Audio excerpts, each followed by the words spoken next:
Welcome to the podcast, Speaking to Influence, Communication Secrets of the C-Suite. I'm Dr. Laura Sokola, your host, founder of Vocal Impact Productions, and author of Speaking to Influence, Mastering Your Leadership Voice. My guest today is a little different from my standard guest. Alexander McLean is founder and director of Justice Defenders. Now, Alexander dedicated his life to the welfare of prisoners and reform of the justice system in Africa and beyond. He's passionate about justice, having trained as a barrister and sat as magistrate in the UK courts for 10 years. He's also a senior TED Fellow, yes, like TED as in TED Talks. He's also a UK Young Philanthropist of the Year. He appeared in Time Magazine's 30 Under 30, Changing the World, and Powerlist, featuring Britain's most influential people of African or African Caribbean heritage, and recently earned an honorary doctorate in law from the BPP. Alexander, thank you so much for joining me today. Thank you for having me, Laura. Thank you for your friendship and for all that you've invested in our work over the past years. It's great to be with you. Thank you. I wanted you to be here from the beginning. And as you mentioned, we've known each other for how many years now? Probably 5, 6, something like that. We met through TED, through a TED event together back in the day. And I would love for you to start by telling people, what is Justice Defenders? I mean, I gave your brief bio there, but help us understand, what is it that you're trying to do in transforming African prisons? In countries like Uganda and Kenya, there are millions of men and women and children in prison who will never meet a lawyer. Often these people spend years and years in prison without even going to court. Our mission is to defend the defenseless, to ensure that before anyone is convicted or punished of an offense, they have a chance to tell their side of the story. We do this by training prisoners and prison officers as paralegals so that they can provide defense to those who have nowhere else to look. We have a community of 300 prisoner and prison officer paralegals. Last year, we worked on 10,000 cases.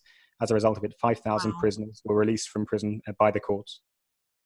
That's amazing. So how do you explain to people, how do you train prisoners and prison guards as paralegals? How does that work? Our main intervention is putting them through the University of London's law degree by correspondence. For about 150 years, the University of London has been training lawyers around the world. Nelson Mandela studied law with them from prison in South Africa.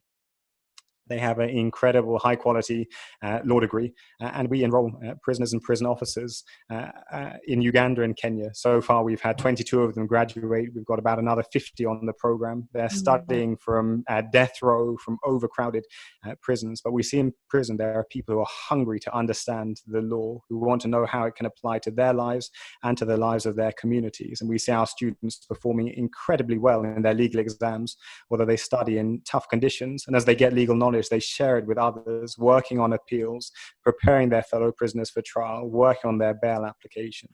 Now, you used a few phrases in there that I don't want to get glossed over, because we have some images in our mind that I think need a bit of clarification as well. When you say overcrowded prisons and studying under tough conditions, what does that look like in a Kenyan or Ugandan prison? Because I think in the United States, what we think of as overcrowded or less than optimal conditions is probably not the same. So we've had to give our students flashlights to study with because they've not had light in their prison cells. We work in some prisons which are standing room only. So a cell standing room only meaning what? A cell that's 6 foot by 6 foot might hold a dozen or 15 people. And you'll find that half of them stand for half the night and the other half sit, and then they swap over. We work in prisons 6 feet by 6 feet. We're not talking meters, we're talking feet. No, so 2 yards by 2 yards. Wow. Yeah. Or prisons where pregnant women give birth on the floor of overcrowded cells and their children don't have access to basic health care. Life is really difficult in the environment that we work in. These are prisons which don't always have electricity or running water. But despite these challenges, there are many prisoners and prison officers who are resilient and courageous and who want to dedicate their time in prison to serving their community and using the law to do so. Okay, so everybody out there, when you freak out because your Wi-Fi is down for a couple of hours, those are not tough conditions. We all need to take a little bit of a reality check about what some people are willing to work through. So flashlights, squatting or sitting on a floor, holding a book. So when we talk about distance learning correspondence programs, we're not talking about emailing back and forth with your professors at the University of, or the College of London. It's the literally paper and sending mail, physical, tangible mail with pencil writing. Is that correct? Yes, to date, everything has been, and we find that many prison services around the world are a bit cautious about technology. As we've gone into this time of pandemic, and it's been difficult to access prisons, we've been forced to think about how we deliver our work. But over the years that we've been doing it, it's all been hard copy, paper and pen. But still, we've made it work, and we've seen people in prison shining. And our 22 graduates have gone on to teach law to others. Our first prisoner to graduate has gone from being a prisoner to a prosecutor in the Ugandan army. Oh, wow. Others have gone on to establish anti-crime organizations. So we've seen people with lived experience of conflict with the law using the law in incredible ways to bring hope and justice to their communities. It's amazing. So, all right. Well, with all that as context, I'm going to transition a little bit and go to my official question number one. And this, I think you've touched on quite a bit of it, but now everybody's going to be really excited to hear specifically, who do you need to influence to do all of this? There are many opportunities to influence in this work. As you've explored, this isn't typical work. It's not very easy to understand. To do it, we need to influence those in the legal communities that we're part of, judges and lawyers. We need to influence funders. We have support from some very successful tech entrepreneurs, those who've done incredibly well in business. We have support from foundations like the Queen's Commonwealth Trust. Over the last few years, I met the Queen and Prince Harry and other members of the royal family on various occasions. I've had a chance to meet with President Obama and with other presidents. I've often been able to give talks on the TED stage. We've been invited to present at the UN. I've had a chance to meet Ban Ki-moon, the former UN Secretary General. One of the joys and privileges of this role for me is that I get to share my life and influence people from the widest variety of backgrounds you can imagine. But I think that as human beings, we have a shared commitment to justice, and we want to live in societies which feel safe. And that's so timely of today, the idea of how do we live in communities where we can all feel safe, and who do we need to influence and how to make that happen for everybody. So this is going to possibly be somewhat redundant or a question of the obvious, given that you know, on the UN stage, on TED stages, et cetera. But at the moment, what's one of your biggest challenges in communication? We're receiving invitations from all over Africa and beyond to scale our work. We know that globally there's a hunger for justice, and there's a justice gap, which is the gap between people who are in positions where they need access to lawyers and those who actually have access to them. And as we get invitations from new countries each week, we're asking, what does it look like to go to scale?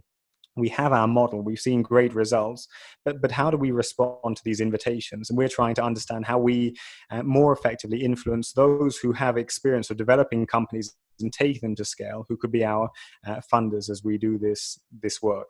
And understanding how we make work which is in Africa primarily, far removed from those who have the resources to fund it, relevant, and how we bring it to life, and how we humanize a group of people who are often dehumanized. Yes, yes. So what's a specific communication skill that you had to develop yourself in order to be able to do all of this? I think the ability to tell stories and to tell stories of human beings, which can make work which is otherwise complicated. And I think that often the law is talked about in a way that can be inaccessible for the average person to understand. So we're using storytelling as a means of creating bridges between those immersed in the legal world and those who have very little to do with it. And understanding what it looks like as someone who's trained as a lawyer, who's used to going into that level of minute detail, to lift up a level and to communicate with greater simplicity, and recognizing that my audience doesn't necessarily have the same level of experience that my colleagues and I have. And that's rightly so, because we want to build bridges to many different sectors.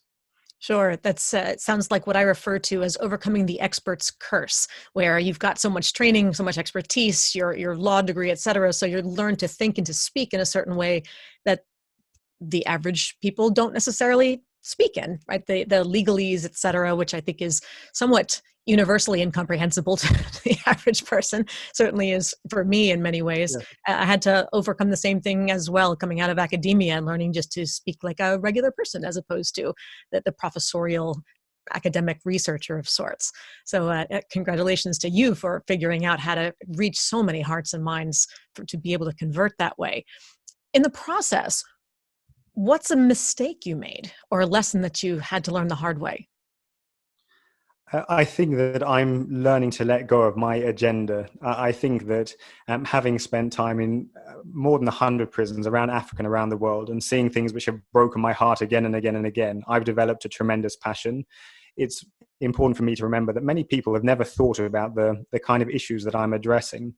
And if I go into conversations, just knowing what I want to get across, just knowing what my strategy is, but not meeting the other person where they are, not listening deeply, so I hear the concerns that they raise about our work or their uncertainty and respond to them effectively. So I'm trying to be more open-handed as I meet new people and to listen really deeply rather than to go in with a set script or just knowing the points I have to force through. And finding that magic can happen when I go into conversations with open hands. So was there a specific time you can think of where you went in a little too agenda driven and it didn't go the way you wanted? Yes, it's happened often. I think about meeting the heads of one of the world's biggest law firms. And I had a very clear agenda in terms of a project that I wanted to secure funding for. It raised some concerns with the person I was meeting with, especially in terms of the way that we'll be engaging with prisoners in it. It was a first meeting, and I think that rather than taking time to listen deeply to what his concerns were and what his priorities were when it came to the firm's philanthropy, I went in rigid, and there was a missed opportunity. Later on, we were able to build a relationship with that firm. But I think it's beautiful to co-create. And I think that there are very often opportunities to co-create solutions and to dream together and to get deep buy-in from the person that we're with by doing so. But it means being flexible and letting aspects of our own agenda slide. Yes. So you got the do-over that you needed to go back and later on build those relationships. That's great. Not everybody gets that opportunity. Then what's next? What's next for you or for the justice defenders? And what will you need to develop communication-wise with skills to be able to achieve it? Our goal is to help 1 million defenseless people get fair hearings by 2030. Wow. 1 million people who don't have access to lawyers when they go to court to understand what's happening there and to be able to defend themselves effectively. It's an audacious goal, and we're really trying to understand how do we engage the media to tell these unexpected stories of hope and bright legal minds in unexpected places.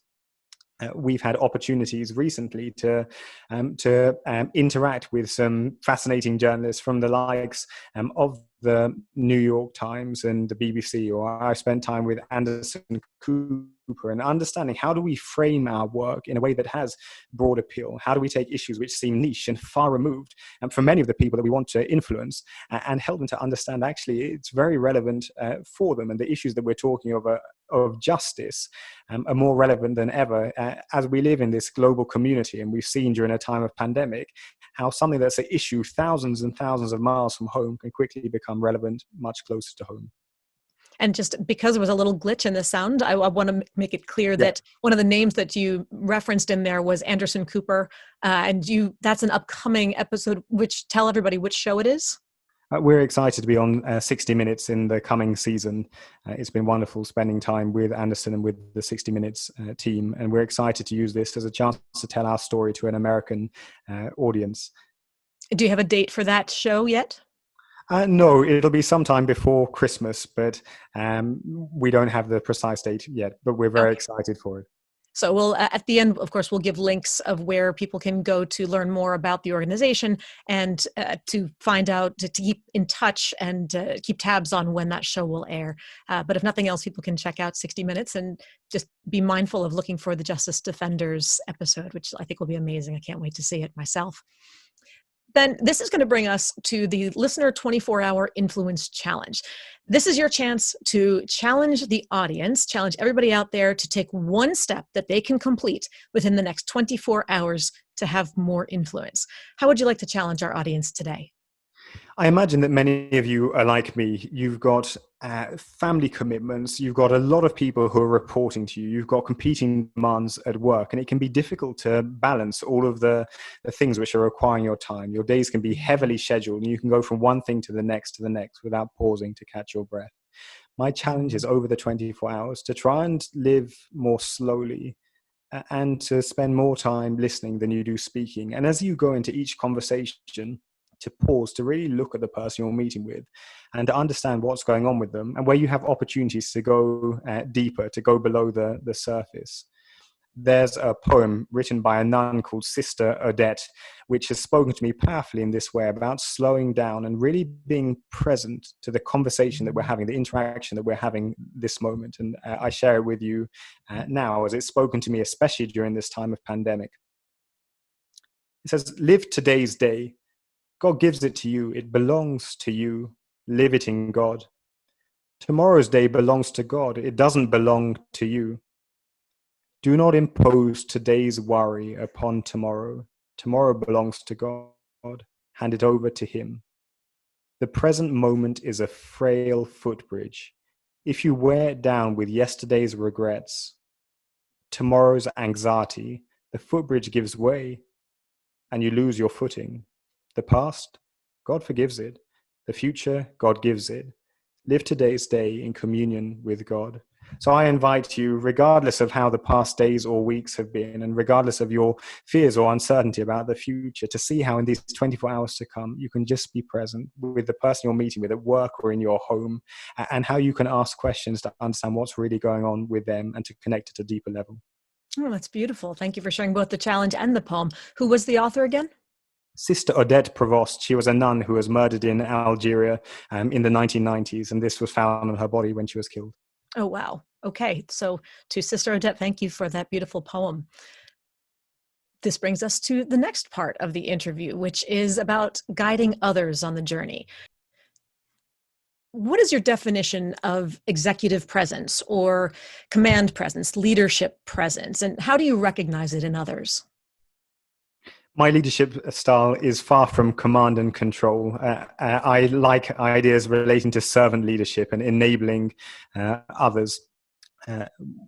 When I lead a group or lead a meeting, or as I lead my organization, I'm looking to push forward others and to hear from a diverse group, and to make sure that especially those who are new or less confident have an opportunity to shine. When it comes to those that I identify for leadership positions, those who I want to work with closely, I'm looking for those who can build bridges, who have an adaptable communication style, who are as comfortable speaking to a prisoner on death row as they would be speaking to a multimillionaire funder or a member of the House of Lords. I'm looking for those who can listen deeply and who can speak slowly, recognizing that our work requires a lot of explaining to many people, and we're in the business of trying to create unlikely allies for a community that's often overlooked. So I need to make sure that every member of my staff has an ability to people alongside them, viable and relatable, and to understand where we're receiving resistance and to overcome can I ask you, I'm going to just to finish that last piece and go back to where you said, so I need to make sure that every member of my staff, whatever that piece was, just got really garbled. So that was at 20 minutes or so. 1 second.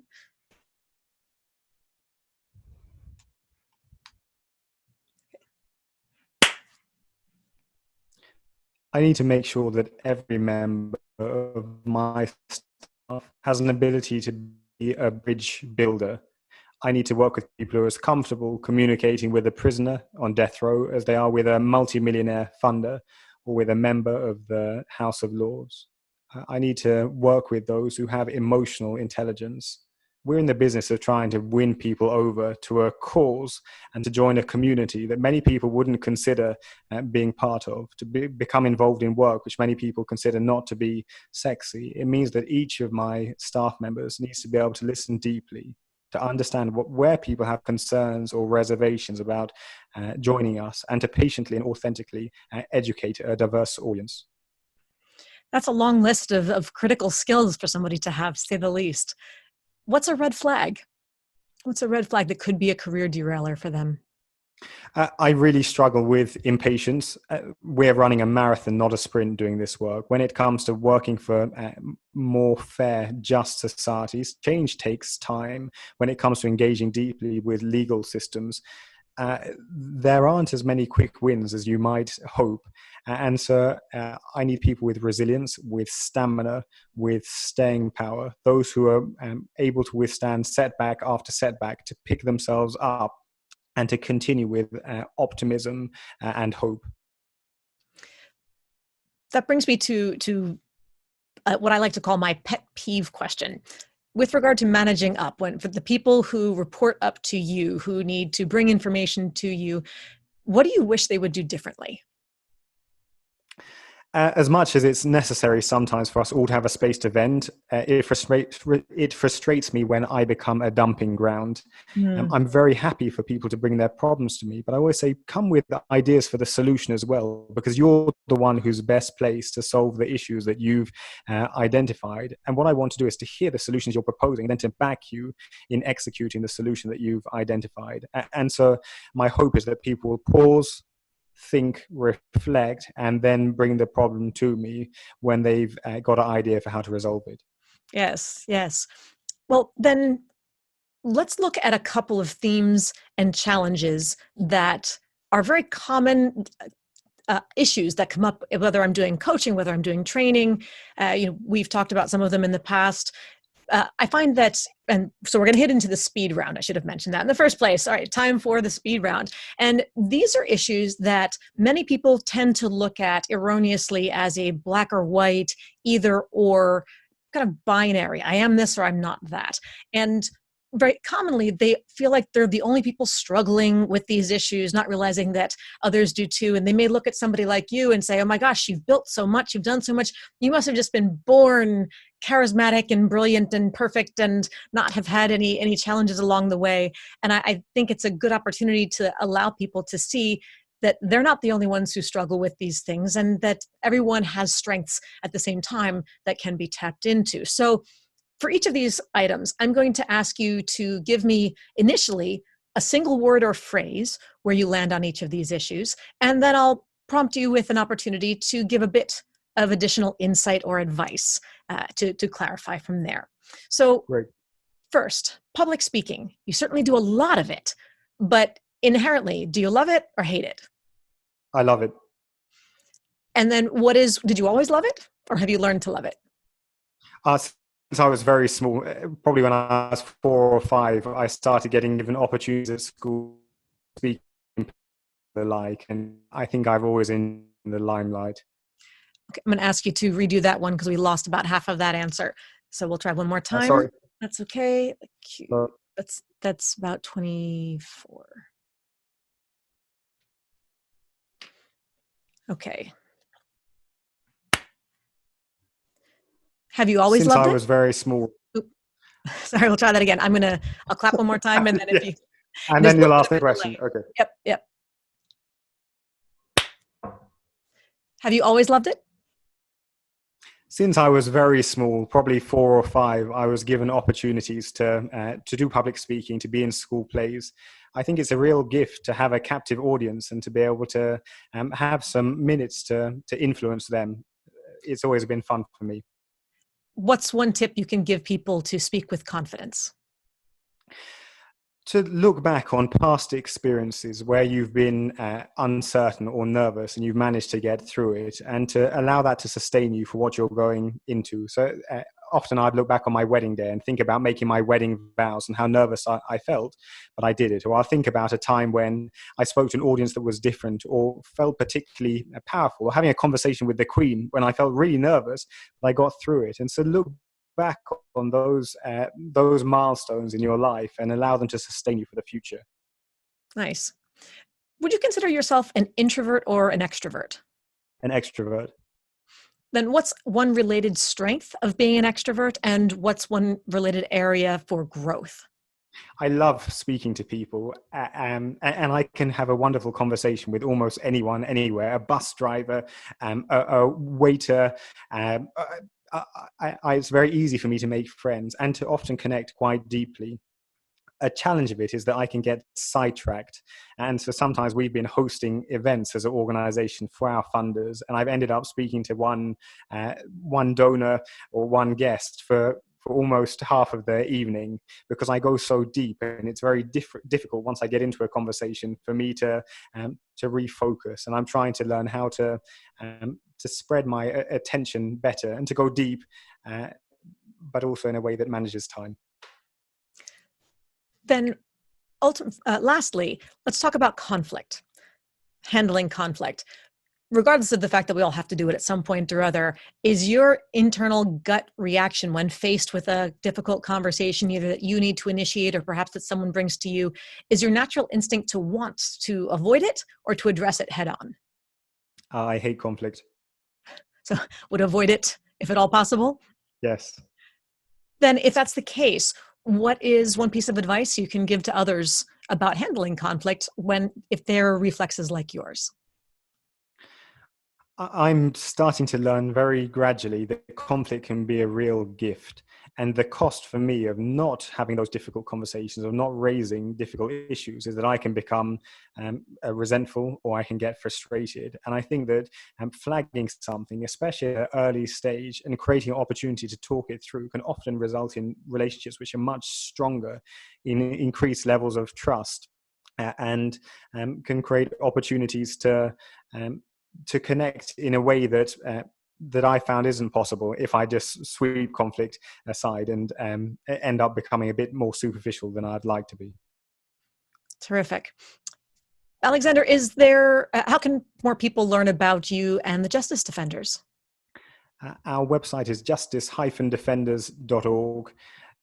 Please have a look at it. We've got a lot of videos and great content about our work. Please have a look out for us and 60 Minutes in the coming period. We're very excited to have a newly registered US 501c3 and to be engaging with American supporters. It's been a privilege for me to have a chance to speak at Harvard and Stanford and some other incredible US institutions, and I love America and Americans, and we're looking forward to building our footprint there. My mum worked for United Airlines for many years, so I've been to America 50 or 60 times. Oh, nice. It's a wonderful place, and I'm glad to have a professional connection now too. That's terrific. Thank you so much, Alexander, for being on today. Again, everybody, I really want to encourage you to take a look at it. It was justice-defenders.org. As I mentioned, Alexander and I have worked together for many years. And every time we talk, I am inspired in a new way by the kind of work that they're doing and the progress that they make and the stories that not only he has to tell, but that the people who either were inmates, who are now paralegals, who are getting other law degrees and other academic and professional training opportunities, and the services that they are then going back and providing to others. I've probably worked with maybe 15 people from the organization over the years, and just the stories that, I help a lot of people tell stories, but not many leave my jaw on the ground as I'm trying to help them tell them in a way that will really be both inspirational and relatable to people. And it's constantly amazing to me what you are doing. So thank you for the service that you provide. And I really do hope that we can all help to ensure that what you are doing currently concentrated in African prisons does become a model for prison reform the world around. So if any of you are looking for something really inspiring to get involved in, please do consider the Justice Defenders. With that, I want to thank you again, Alexander, for joining. Listeners, thank you for tuning in once again. Be sure to subscribe to the podcast so you never miss an episode, and give us a 5-star rating on iTunes so we can help even more people increase their confidence, presence, and influence. And finally, if you'd like to download my quick start guide to mastering the 3 C's, command the room, connect with the audience, and close the deal, please go to speakingtoinfluence.com. I'm Dr. Laura Sokola, and you're listening to Speaking to Influence, Communication Secrets of the C-Suite. Hi everyone, this is Dr. Laura Sokola, and I want to sincerely thank you for listening to the Speaking to Influence podcast. If you love listening to these episodes as much as I love bringing them to you, be sure to subscribe so you never miss an episode, and please go to iTunes right now to rate and review our podcast in order to help us expand our reach so even more people can master the 3 C's to command the room, connect with the audience, and close the deal. Thanks for listening to Speaking to Influence, Communication Secrets of the C-Suite, the show for leaders who want to speak with impact. The hosts, producers, owners, and media distributors of the show make no guarantees that the strategies and information discussed will result in profit or other success and may result in losses. The opinions and statements of the hosts and guests do not necessarily reflect the opinions of the owners, staff, managers, broadcasters, or sponsors of the show. No medical or psychological therapy or personal or professional wellness or relationship advice is offered in the show. You are advised to seek counsel on matters related to your health, family, relationships, job, or other business and legal matters from licensed advisors in those areas prior to making any changes in business or lifestyle. No information provided may be suitable in your situation. As always, take responsibility for the decisions and actions you take, including the reactions they may make in your work, family, health, and life.